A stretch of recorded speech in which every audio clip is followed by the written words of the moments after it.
দরবারে আমরা শুকরিয়া আদায় করছি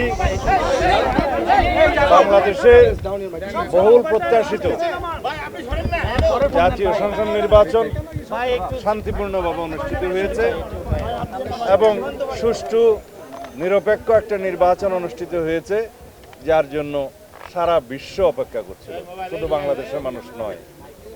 আমরা আল্লাহর দরবারে শুকরিয়া আদায় করছি, এদেশের জনগণের প্রতি শুকরিয়া আদায় করছি, তাদেরকে অসংখ্য ধন্যবাদ প্রদান করছি।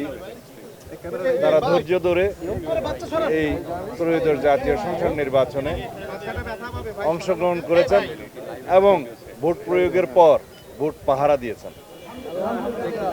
দুই একটি ছোটখাটো বিচ্ছিন্ন ঘটনা ছাড়া উল্লেখ করার মতো তেমন কোনো ঘটনা ছিল না।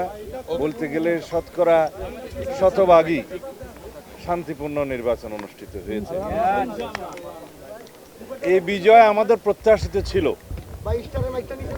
আমরা বাংলাদেশের জনগণের যে স্রোত বিএনপির অভিমুখে দেখেছি, আমাদের নেতা জনাব তারেক রহমান যেখানেই গিয়েছেন তিনি স্বদেশ প্রত্যাবর্তনের পরে যেই অভ্যর্থনা পেয়েছেন, আমরা তখনই এদেশের মানুষের মন বুঝতে পেরেছি। তারা অপেক্ষা করছে দীর্ঘ 17 বছর পরে গণতান্ত্রিকভাবে একটা নির্বাচনে অংশগ্রহণ করে ভোটাধিকার প্রয়োগ করে এদেশের নতুন যাত্রা শুরু করার জন্য।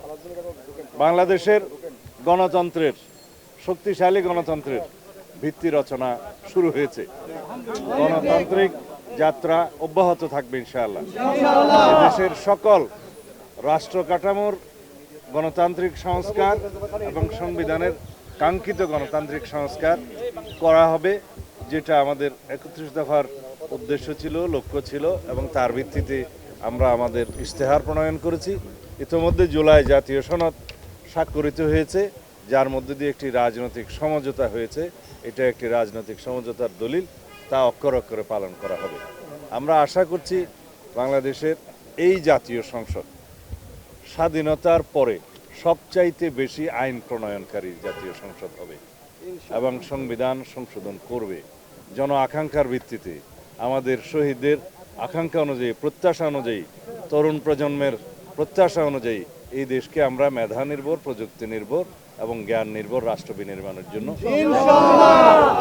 আমরা সমগ্র দেশবাসীর সহযোগিতা চাই, গণমাধ্যমের সহযোগিতা চাই, সমাজের, রাষ্ট্রের সকল স্তরের যে যেখানে আছেন, সমাজের যারা দায়িত্ব পালন করছেন, রাষ্ট্রের বিভিন্ন স্তরে দায়িত্ব পালন করছেন, সকলের সহযোগিতা চাই একটি শক্তিশালী সাম্যের ভিত্তিতে মানবিক মর্যাদার এবং সুশাসন প্রতিষ্ঠার। আমরা 3টি জিনিসকে সবচেয়ে বেশি গুরুত্ব দিচ্ছি: আইনের শাসন প্রতিষ্ঠা, দেশের অর্থনৈতিক সমৃদ্ধি এবং দুর্নীতি নির্মূল করা। ধন্যবাদ।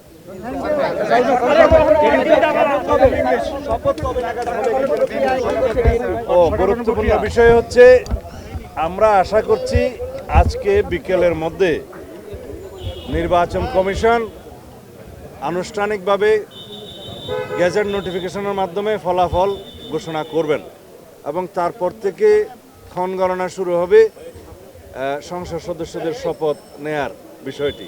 সেটা সাংবিধানিকভাবেই হবে ইনশাআল্লাহ। Can you do it one line in English? One line in English. Are you satisfied with the English? Are you satisfied You with are the from? I work for AFP. AFP. Are you satisfied with the political process, because one of the major parties was out of the contest? How satisfied are you with the political process? Of course, the people of the country, they knows this is very much inclusive election.